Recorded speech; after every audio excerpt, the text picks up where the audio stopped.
And Job says something that I will not give myself to flattering titles. Yet, if not, I will die very early. The shortest way to die very early is to accept flattering titles. Now, one of the ways to find out people who are really genuine around you is rebuke them and see. Rebuke them and see.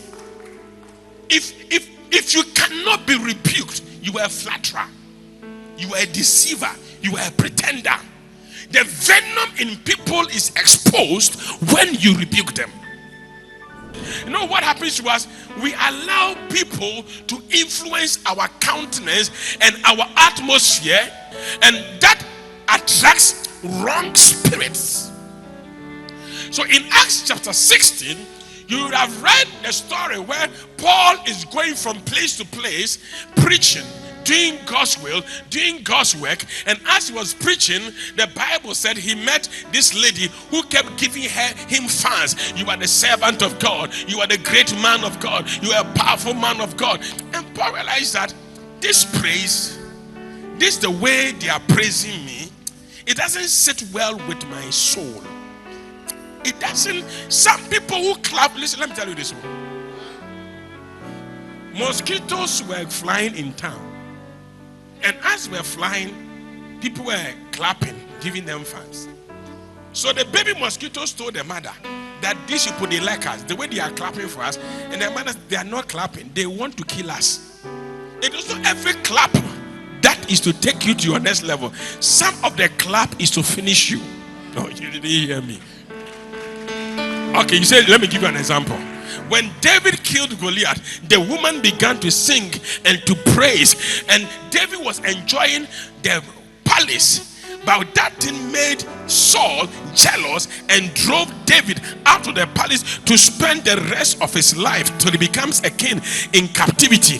God wanted him to enjoy the palace, but the praise of man, you see, there's a praise of man and there's a praise of God.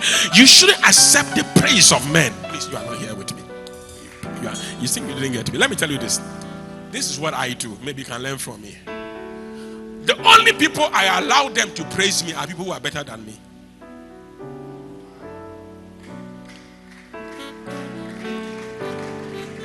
My colleague,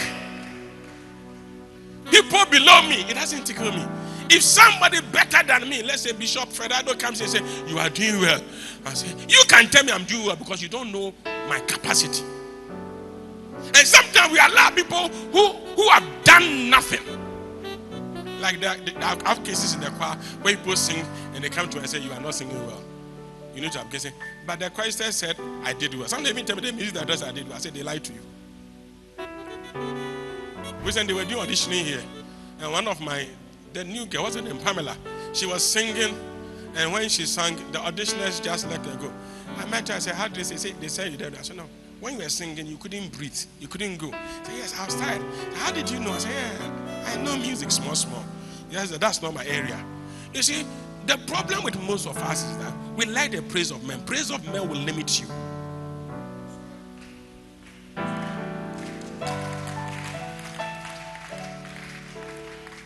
I repeat it. And some of you, it's good you look at yourself and tell you are beautiful. The way you look at yourself in the mirror, you tell yourself you are beautiful. That is why you are still in trouble. Because you believe yourself too much. That is also a problem. And then you go to people, you are looking for the praise of men. And Job says something that I will not give myself to flattering titles. Yet, if not, I will die very early. The shortest way to die very early is to accept flattering titles. Oh, you are not hearing me. You know what is flattering titles? They say things for you to be happy. And this world, the people know how to do it. That is why when you praise God in a flattering title, God doesn't mind you. Look at something and say, I'll not give myself to flattering titles. I didn't hear you. Look at something and say, don't accept flattering titles. For I do not know how to flatter, else my maker will soon take me away.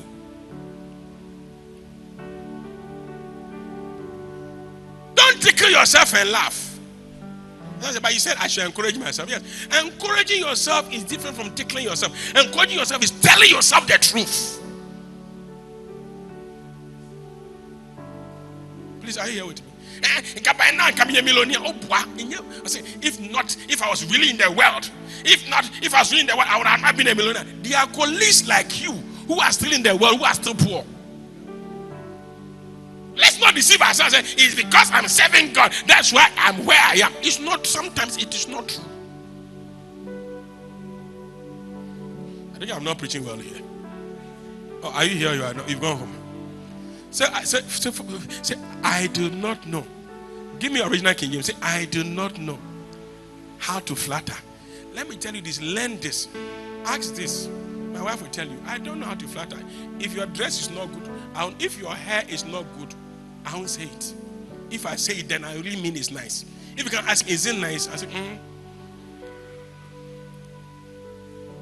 Okay, me, I am a King James version. For I do not know to give what? Flattering what? Titles. In so doing, my maker will soon take me away. Oh, am I talking to somebody at all? Look at him and say, that fans is too much. So Paul was realizing that this lady had overdone it. So Paul turned and rebuked the lady.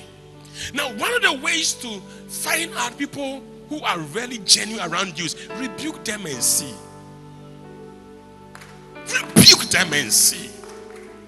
If you cannot be rebuked, you are a flatterer, you are a deceiver, you are a pretender.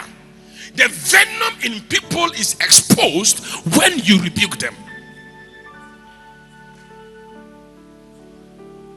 Why did Judas go and betray Jesus? It was out of rebuke.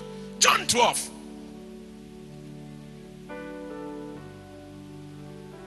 Why should we sell this thing and give it to the poor? They come and give Jesus offering. Jesus is using the offering. Then the treasurer was like, this thing they should have used it for a crusade. And Jesus, me too, I've been here with you. I need it. Then Judas was like, we should have put in the treasury. And Jesus said, this is not treasury. Yes, we put money in the account, but this one I want to chop. Oh, Judas said, then I know how to make money. That's the reality.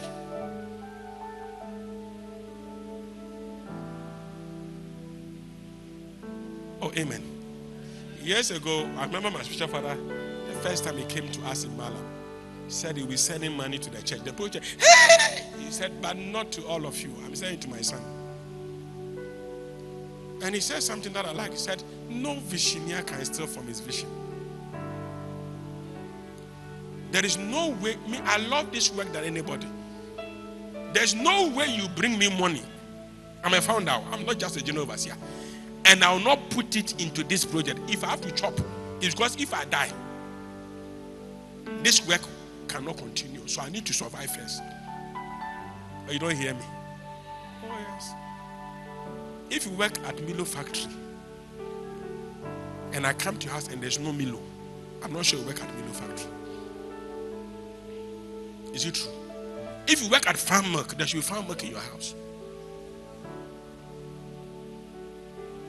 I think I'm not preaching well here. Are you angry or you are not angry? I'm preaching well.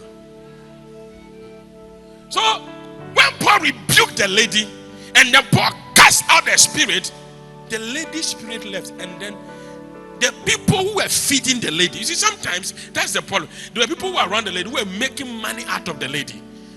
When the lady, because of the lady was using the spirit of divination, she's able to prophesy on people, tell people things. Because what she told Paul was true.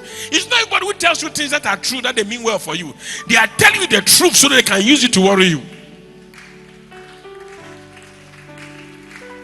It's true. But what does that truth, where does that truth take me?